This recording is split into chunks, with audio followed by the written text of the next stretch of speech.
Nugi mring panjenenganipun Bapak Eko Budiono SHM Handuk ngono ya Mbak.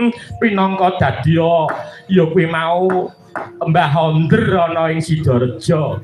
Mbah Honder ki apa? Ya kuwi mau Mbah Honder ki yen biyen yen saiki samat nduk ngono Mak.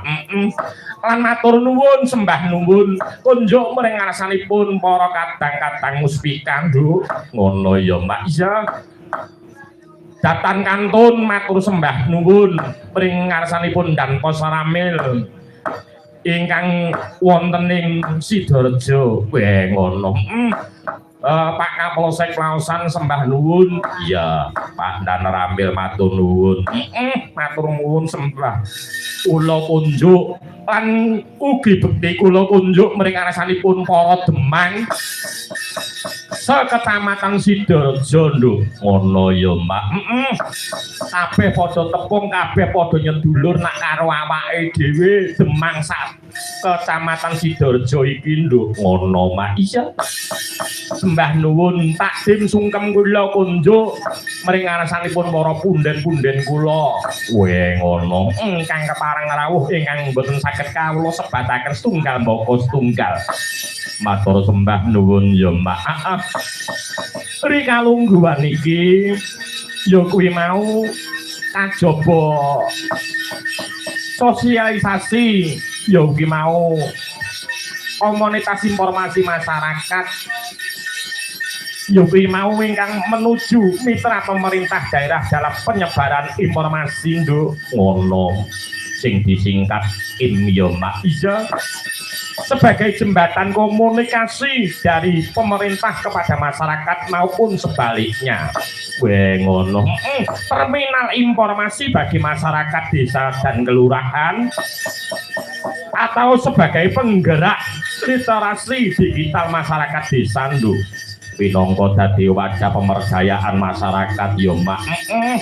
Mula akses informasi ya kuwi mau yen to goleki informasi dan sumber ingkang pinercaya ya ana ing tim nduk ngono.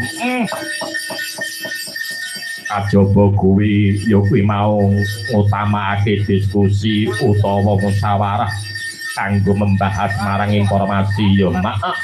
Matur sembah nuwun gunane manfaate akeh banget nduk dalam aktivitas sehari-hari baik secara perorangan ataupun kelompok nduk ngono ya Mak. Membangun jaringan dengan samakin atau kelompok lainnya agar dapat semakin meningkatkan peran dan fungsi tim ya Mak. Iya Mbah nuwun. Elok nganggo banget pagelaran ning wengi iki dasare iki aku yo gumun kalawan panjenenganing Bapak Eko. Weh ngono. Panjenengane panten yo piyai sing peduli marang budaya. Iya. Elok nganggo banget patang dina kok dadi ngono prayo rezeki karo aku. Iya. Tatkalane awake dhewe ya kuwi mau nyambut gawe ana ing Cepaka saka Bakes Banpol Provinsi Jawa Timur. Iya.